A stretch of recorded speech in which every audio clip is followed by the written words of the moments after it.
January 1976. Princess Margaret arrived by private plane on the beautiful and secluded Caribbean island of Mustique. She was here to celebrate the 50th birthday of a close friend. But she was also escaping. Back home, Margaret's marriage to Tony Armstrong-Jones, or Lord Snowdon as he was also known, had broken down. He'd had numerous affairs, and Margaret needed to get away from London and from him. And Mustique was the perfect place. Tony became a serial adulterer. What started the rumors about your marriage? You know more about this than I do, I'm afraid. The media were already making much of the breakdown in the Snowdons' marriage. It wasn't just the media who were concerned. Her sister, Queen Elizabeth, had reached the end of her tether. The Queen had said to Prime Minister James Callaghan words to the effect of, "What are we going to do about my sister's gutter-snipe life?" The trip to Mustique would give Margaret a chance to get away from all of her troubles and have some fun. Princess Margaret liked excess, and key to all this is that she was the centre of attention. The island was owned by Colin Tennant, later known as Lord Glenconner, who had bought it in 1958 for £45,000. He'd always had this dream about having a proper island, I think. And Princess Margaret was so wonderful because she went along with Colin's dream. She encouraged it. Colin and Anne Glenconner had always been part of Princess Margaret's social circle. Anne, his wife, was an extremely close friend of Princess Margaret, and she also became a lady-in-waiting. I've known her, really, ever since I was about 3. My family were always great friends of the royal families. Colin Tennant's 50th birthday was going to be a huge, excessive and glamorous party. He was an ace putting on parties, and he was really only happy when he was doing that. You could do whatever you liked. People disappeared to the beach to have sex, skinny dipping in the sea, and this was the kind of extravagant thing that was to become typical. He was like a ringmaster, really, in a circus, arranging everything and controlling everybody, and don't do this and don't do that.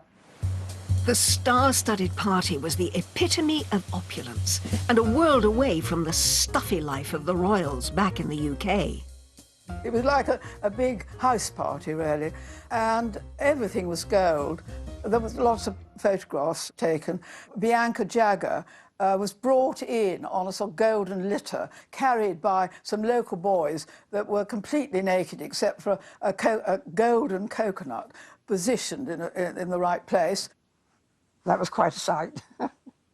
And it really captures the spirit of the 70s and also the spirit of hedonism on the island. Colin was so extravagant. He even sprayed the grass gold.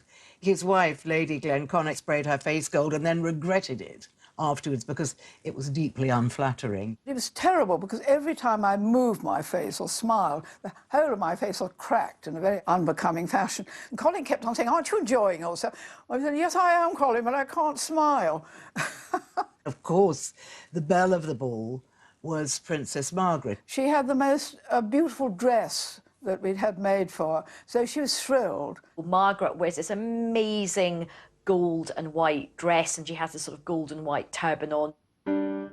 It was Colin's party, but Princess Margaret ruled the roost, as she usually did on Mustique. It was a welcome break from the royal pecking order in Britain. From the beginning, Margaret played second fiddle to Elizabeth.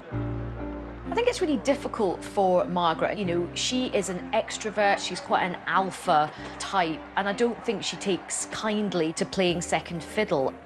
She once said to me, "I never minded being the younger daughter, but I always minded the younger sister." On Mustique, she could be queen.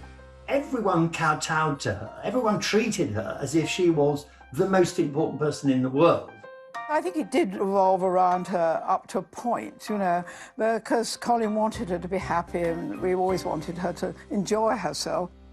But even though Margaret could relax and party on Mustique, she didn't want anyone to forget that she was royal. So people still had to curtsy and bow to her, even if they were in bikinis. And there were stories of waiters having to swim out to give her a cocktail. When she went swimming, because she was easily bored and insisted that people talk to her. One was deputed to swim with Princess Margaret. She had this beautifully coiffed hair, so she would swim very upright, doing a breaststroke, very, very slowly, looking ahead.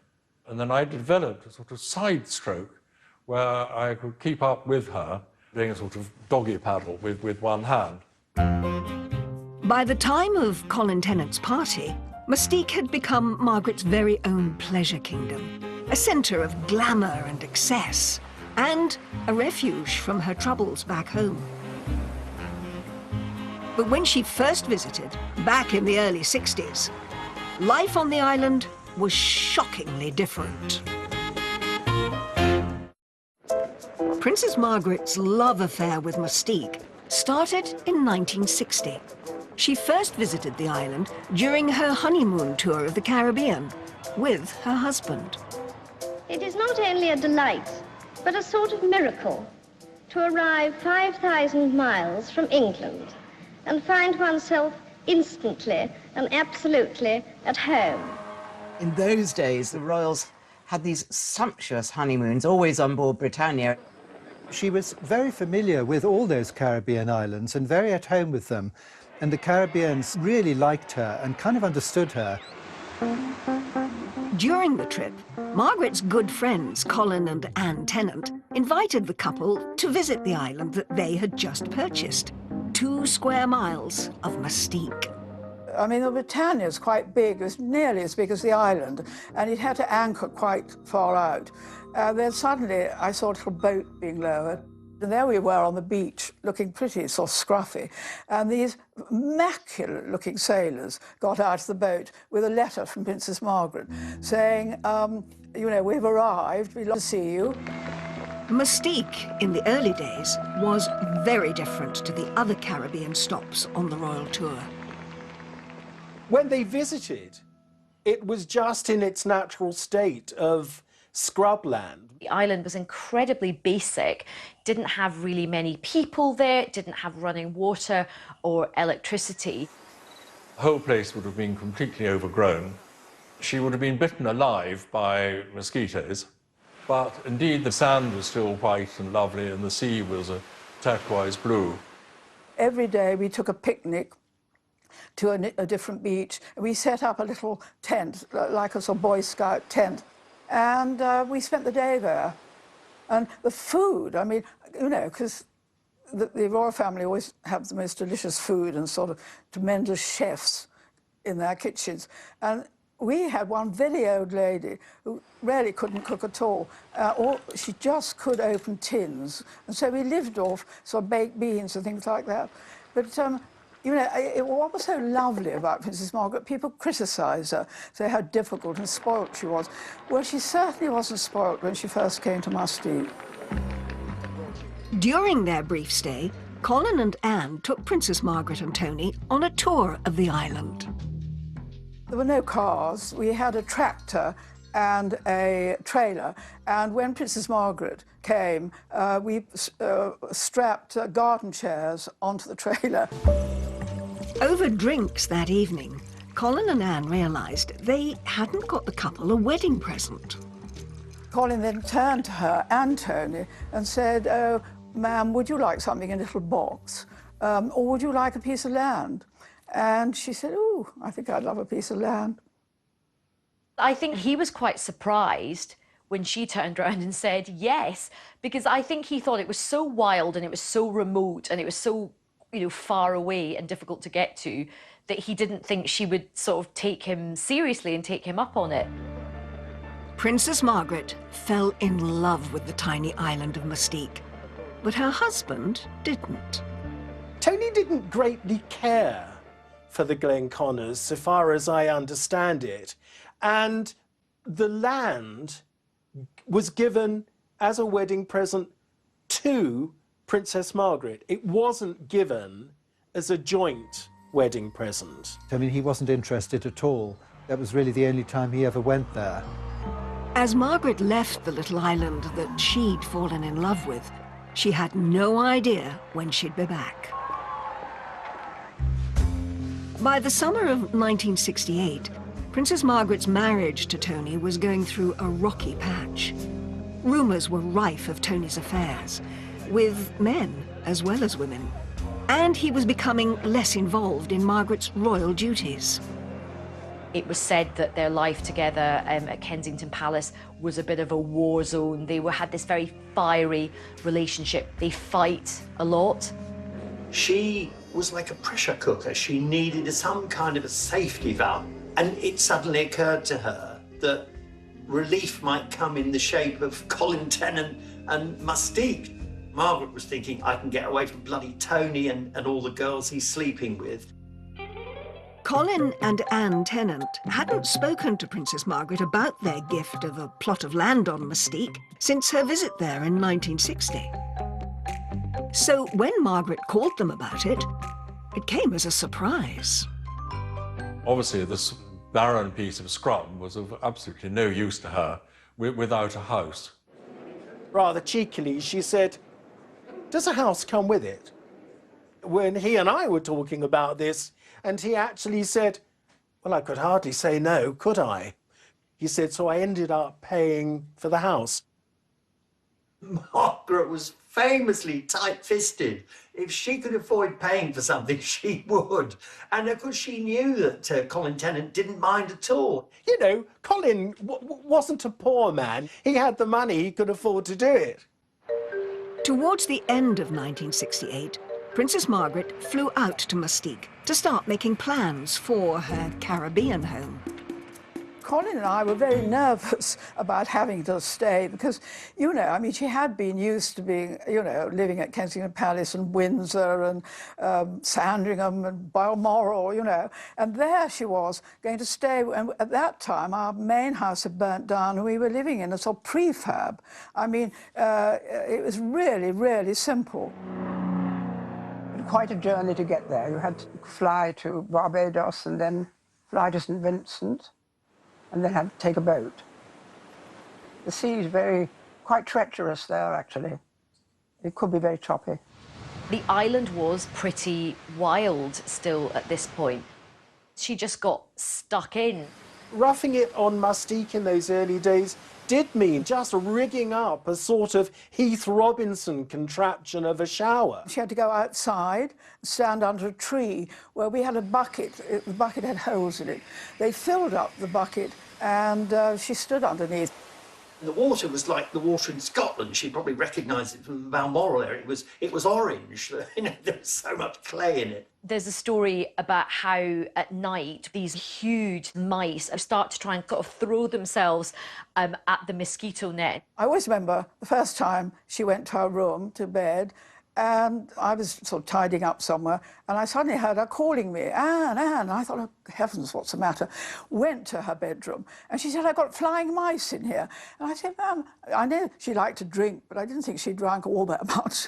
But it was quite true. There were these tiny mice, and they ran up the mosquito nets and jumped from one, because there were two beds in her room, from her bed onto the other one. And I think she told the Queen, who simply didn't believe her, because I remember when I then next saw the Queen, she said, Margaret had the most extraordinary story about flying mice. And I said, well, actually, it was true. There was no easy way for Princess Margaret to get to her plot of land, so she was forced to walk up to it. They had to trek along narrow paths where she might easily have got the royal legs scratched a bit. We dressed her in Colin's pyjamas, we tied string round her ankles and wrists, and we went to find where we thought she'd like to build a house. So we have this wonderful picture of the Queen's sister in what presumably were oversized pyjamas, trekking over this very rough territory in very high temperatures. It's perched up very high with a wonderful view over the sea, below the bays and things. And so it must have been heaven to be up there. When Margaret saw the land, it's said she wasn't totally happy with the size of it. He suddenly saw her taking the pigs out and disappearing off into the jungle. And Colin said, "What are you doing, ma'am?" And she said, "Well, I think I need a bit more land." So Colin said, "Why?" And she said, "Well, I've got to have gatehouses for my security." She was very keen to have Oliver Messel design the house, partly because she loved his designs. He was he was an eminent theatrical designer, and she'd seen his house on Barbados and loved it. It is extraordinary that as Princess Margaret demanded more and more, she demanded perfection when the house was being designed. I don't think it ever occurred to her to offer to pay for some of the work. As work on Margaret's house got underway, Colin Tennant picked up the bill for everything. And soon, the princess realised that her new house could be the perfect place to invite her gentleman friends. It was a very discreet spot if she wanted to bring any lovers there. I think it was more because she needed to feel better about herself. She'd been rejected effectively by Tony and she didn't like it. One of the most persistent of Mustique rumours was that Princess Margaret met and had a relationship with a guy called John Bindon. Margaret first met John Bindon when he was on holiday on the island. He is supposed to have shown his party trick to Princess Margaret. Apparently, John Bindon was famed for being able to lift a pint glass with his member.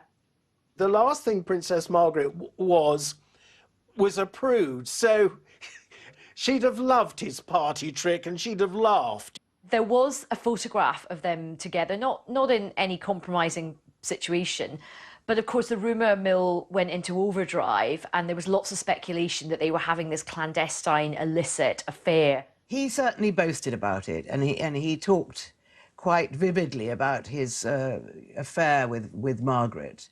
But maybe that was just him, but certainly the story took legs, and subsequently there have been several films made about it. John Bindon's wasn't the only name romantically linked to the princess. Margaret was photographed with many men, like this one, where she looks captivated by the front man of the Rolling Stones. Mick Jagger was persuaded very early on, and apparently by Princess Margaret. He was persuaded to buy a house on Mustique, which he still has. Princess Margaret was great friends with Mick, and of course they'd lived on the island together. People said they had an affair. I think it's absolutely untrue. Every time she enjoyed somebody's company or laughing with them or dancing with them, people immediately said, "Oh, she's having an affair with them." And absolutely untrue. There were always tons of rumours circulating about what was happening in Mustique because it was such a party island and everybody did just mix. Everybody would go to each other's houses. Princess Margaret's house was finally completed in February 1972. It had 4 bedrooms, a swimming pool, and stunning views over the coast, as seen in these images from the ITV programme Wish You Were Here. Princess Margaret christened her holiday getaway Les Jolies Eaux, pretty waters. It was most often described as a villa, the princess's Caribbean villa. And she didn't like that. She said, "A villa? It's not a villa. It makes it sound like something you'd find in Brighton." She said it wasn't a villa, it was a single-storey house. It was amazing that she built a house, and that, of course, encouraged other people to come. Interesting thing is it was really the only home she ever actually owned, because in London she lived at Kensington Palace, which is not, which is just where princes and princesses live, but they don't own those places themselves. One thing that Princess Margaret put on the wall inside her house was a framed copy of Annigone's portrait of the Queen. This stern portrait was an imposing reminder of her royal duty back home.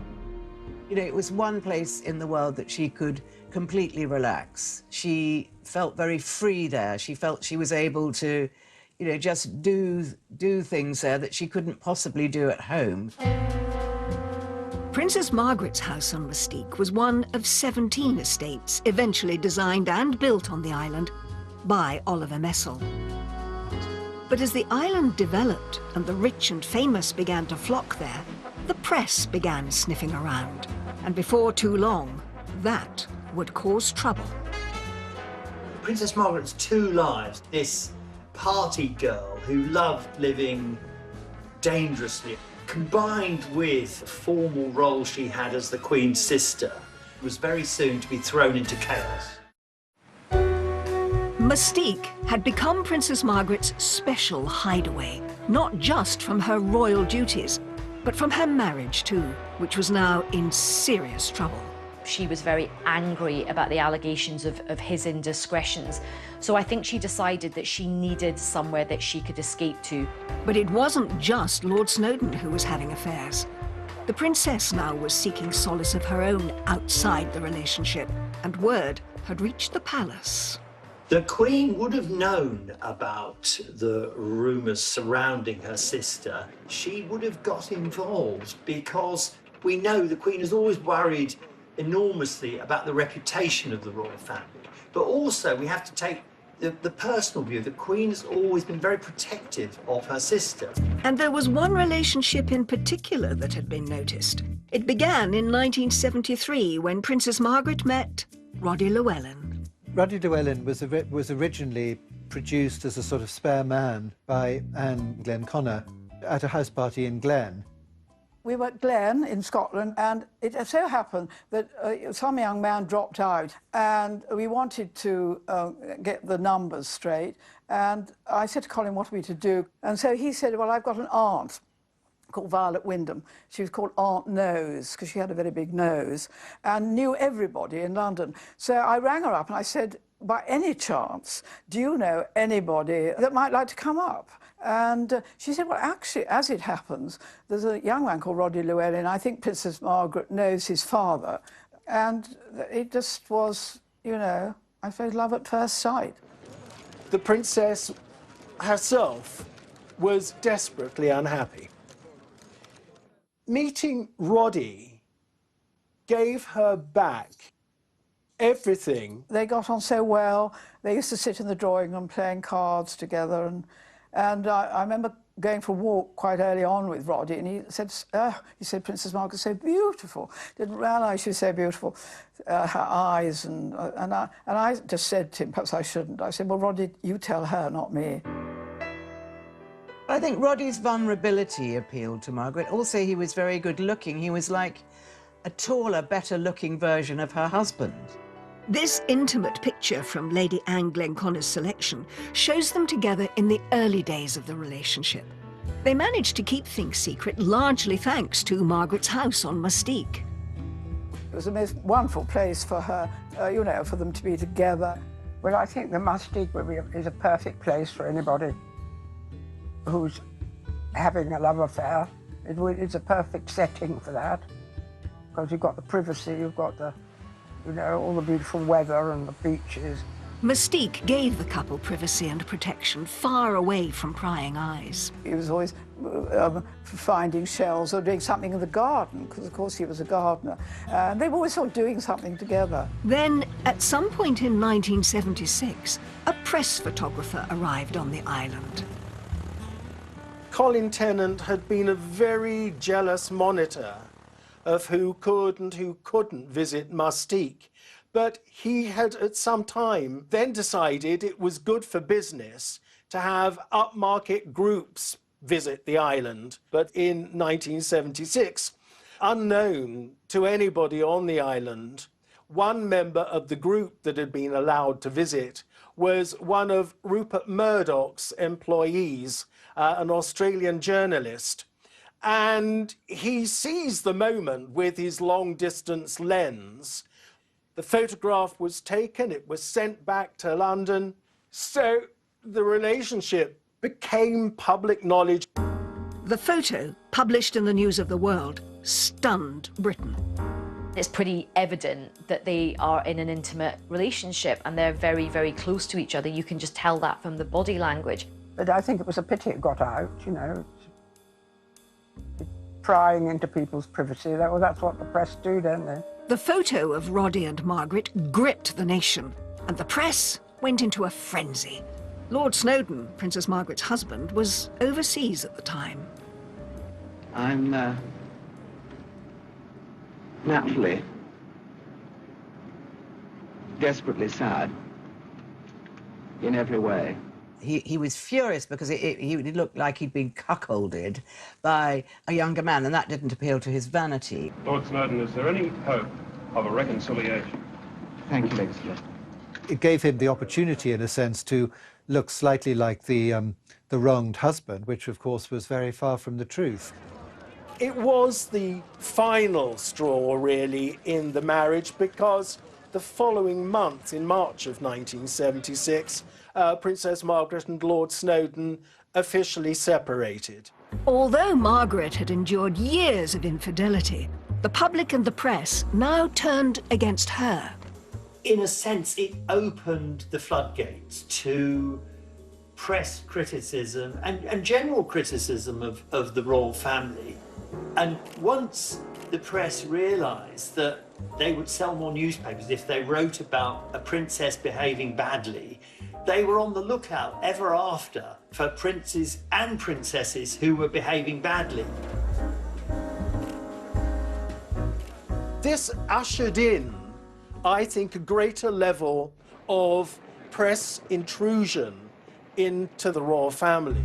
After the images of Roddy on Mustique emerged, talk turned to the possibility of the first royal divorce in 4 centuries. It was a bruising time for Princess Margaret. She had lost public support because I think people were quite horrified by the Roddy Llewellyn affair. So, you know, her rating with the public had fallen hugely.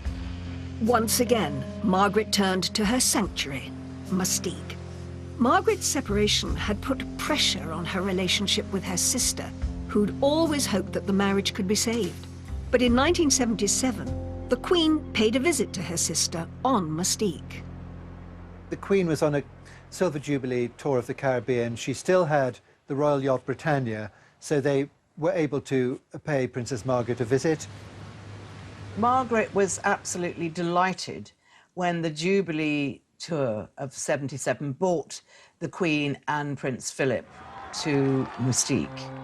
I mean, she'd been longing to show her sister her house. You know, Colin was so excited to have them there, of course. Well, we were all absolutely thrilled, I can't tell you. Colin nearly fainted with pleasure, but he thought he'd never get the Queen to come to Mustique. But it was tremendous. Anwar Hussain was one of the few photographers permitted to capture the extraordinary moment. The Queen visited her sister on the island. Queen was on Britannia, and I had a number of the PR. I arranged him. I said, look, we want to come, and it's a historic moment. Queen has never been to Mustique, and they like these sort of pictures I did of Queen looking more natural. It would be Queen Elizabeth's first time on the island that had meant so much to her sister over the years. I had a little boat to bring them into a little jetty.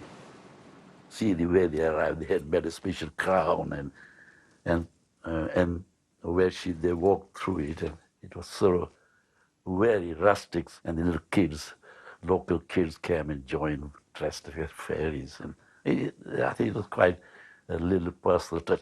The locals were meticulously coached for the monarch's arrival. I taught them how to curtsy and taught the men how to bow.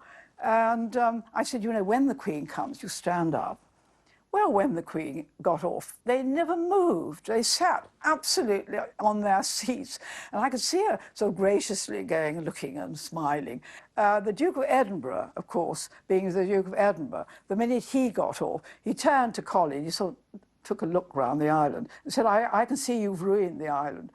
And Colin was actually quite rather dashed by that. During the Queen's visit to Mustique, the partying, the extravagance, the outrageousness, that would have all been put on hold. Colin Tennant would have been on his best behaviour. She would have visited her sister's house, but it would have been very, very low-key, no wild parties. The vehicle laid on for the Queen to travel the island was rather different to what she might have been used to back home. If you see the pictures, you know, of her getting into a VW Combis instead of a Rolls Royce, they all got into it, and I think it's quite different than the lifestyle in England. I'm very relaxed about it. Despite the very informal feel, the trip was a success. And when they got to Macaroni Beach, it was so wonderful that the Duke of Edinburgh swam from one side of the bay to the other, and the Queen jumped into the sea. I think the fact that the Queen went swimming in Mustique shows you how secluded Macaroni Bay was, particularly to think that, you know, the Queen was able to swim without prying eyes, and nice to know that the Queen got to do something just fun for her and wasn't always on duty. And I think what was nice was she had a lovely relaxing day. Just one or two people had lunch with her and Princess Margaret. Colin and I did, obviously. And she had you know, and she went around the island, and she, you know, I think really what she was so pleased about was that Princess Margaret was so happy. It had been a moment of lightness for Margaret and her sister during a difficult time. The year after the Queen's visit to Mustique, Margaret's divorce from Lord Snowdon was finalised. It was a significant moment in royal history. The Queen's reaction, of course, understandably, was one of concern, because she'd always wanted Princess Margaret and Tony to make the best of the marriage, to patch it up. She didn't want divorce within the family. If Margaret thought her divorce would draw a line under things, she was wrong.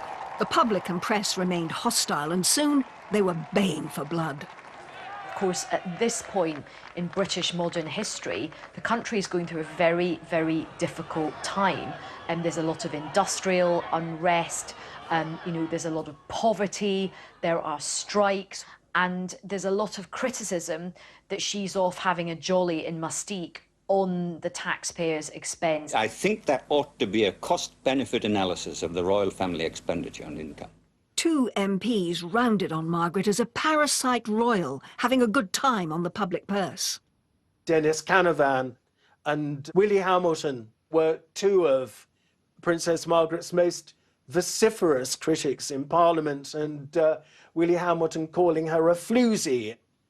I think that Princess Margaret was an easy target for a man like Willie Hamilton, yes, because Mustique is a paradise island and it does have parties, and people don't go there to work, they go there to relax. So you could present it very much as her duties. Over the next 10 years, Margaret's royal duties reduced significantly, and she was free to spend more time on the island. But the hedonistic party days were starting to take their toll.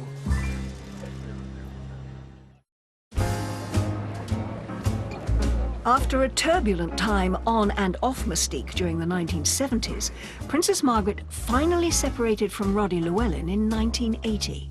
The princess's relationship with Roddy had lasted for 8 years. But in 1981, he married a very charming and talented lady called Tanya Soskin.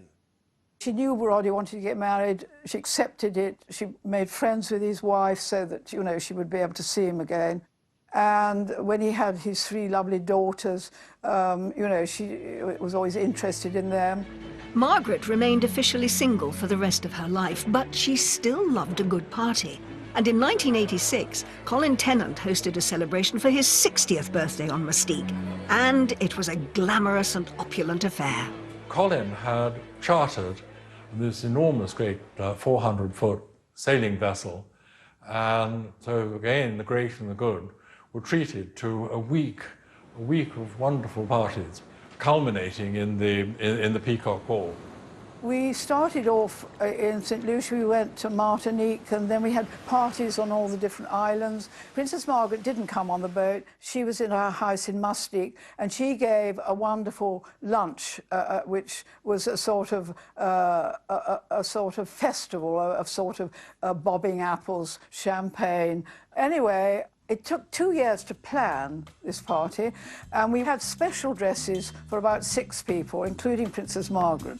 The Peacock Ball was a star-studded night, as this extraordinary photograph shows. But royal tradition dictated that Princess Margaret should be the last to arrive. Princess Margaret was not going to arrive until all the guests had arrived. And there was one to come, who of course was Raquel Welch. Anyway, eventually there was a stalemate, and Princess Margaret then came in and was greeted by Colin and Anne, and then Raquel Welch came in. Raquel Welch was always late for everything, so she actually was later than Princess Margaret, which was slightly irritated Princess Margaret because she's always meant to be the last person to arrive. As seen in this intriguing photograph, the evening saw Colin adorned in a crown of his own. The culmination was the crowning of Colin as the King of Mustique by Princess Margaret, which of course was a joke because Mustique is part of sovereign territory. Though what these remarkable pictures don't show is that there was also lots of alternative entertainment available. Effectively, pornographic films were shown, and it's difficult to know what Margaret would have made of the adult films, but I think by now she thought, well, whatever I do, there's a chance that someone will find out, and I need to live my life, so I'll take the risk. It would be one of the last great Mustique parties that Colin would throw and Princess Margaret would attend, as her hedonistic lifestyle would eventually catch up with her.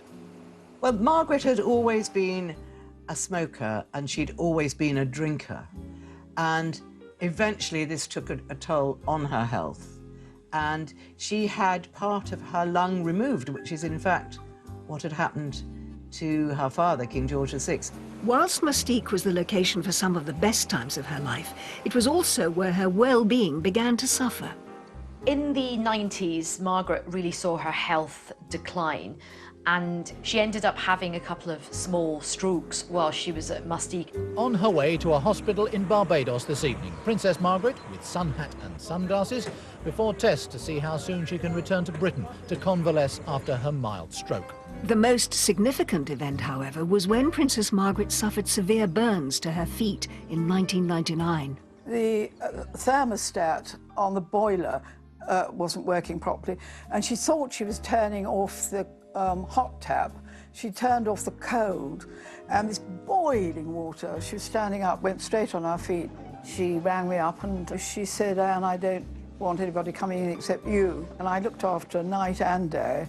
And I remember one day I was quite tired because, you know, I had to help her in the night if she wanted to go to the bathroom and that sort of thing. And so I said, would you mind, she had 2 single beds in her room, I said, would you mind if I got into the next door bed? We could watch some videos and, you know, I could be company. Oh, she said, yes, is it like boarding school? Because, of course, she'd never been to boarding. I said, it is a bit, except at boarding school you can't lie in bed watching videos. But, you know, personally, any time I did ring the Queen up, I said, ma'am, could you help? And the doctor thinks she's well enough to go on Concorde, because in those days Concorde came to Barbados. So we flew back and she went to hospital. But her feet really never recovered. By this time, Les Jolies Eaux had been gifted to Margaret's son, Viscount David Linley. The villa had been signed over to him to celebrate his 1996 wedding to Serena Stanhope. I think that most people like a sense of continuity, and I think Princess Margaret probably did hope that it would go on being a happy home for her descendants. But as with so much in her life, Princess Margaret's hopes and dreams did not quite come into fruition. In 1999, Viscount Linley put the villa up for sale. So Princess Margaret was really upset when her son decided to sell Les Jolies Eaux, because this was the only thing that she really owned in her own right. When you bear in mind what it had actually meant to her for so long, I think it hurt her very much. The villa was sold to new owners in the year 2000, and just 2 years later, Princess Margaret died. Draped in her own blue and crimson standard, Princess Margaret's coffin leaves the King Edward VII Hospital late this afternoon. Her ashes were placed in a tomb with her father, King George VI. It had been a life well lived, and Princess Margaret's time on Mustique had scaled the highest highs and touched some of the lowest lows. I think lots of Margaret's life became so entwined with Mustique, you know, the high points of her life, you know, the hedonism, the partying, the love affairs, but also the bad times as well. The scandal of her affair with Roddy becoming public, and the heartache that brought her and the rest of the royal family, and of course some of her health issues. There's little doubt Princess Margaret's life on Mustique did much to change the perception of royalty in the 20th century. She opened up the family, not just to the reality of divorce, but then she also opened up the royal family to the kind of criticism that we saw with Prince Charles, that we saw with the Duchess of York and Prince Andrew. Probably none of that, or much less of that criticism, that focus, would have happened but for Princess Margaret's behaviour on Mustique. Margaret's legacy will forever be tied to an island a little more than 2 miles across, 4,000 miles away. OK, Colin bought the island, Colin developed the island. It became this hedonistic paradise. But it was Princess Margaret that put it on the map. And it was the only place in the world where she actually had a home that she could call her own. The Queen thanked Colin and me for giving Princess Margaret so much happiness in her life with Mustique, you know. I felt quite relieved that she felt that we had, you know, what we had done for Princess Margaret, she did approve of.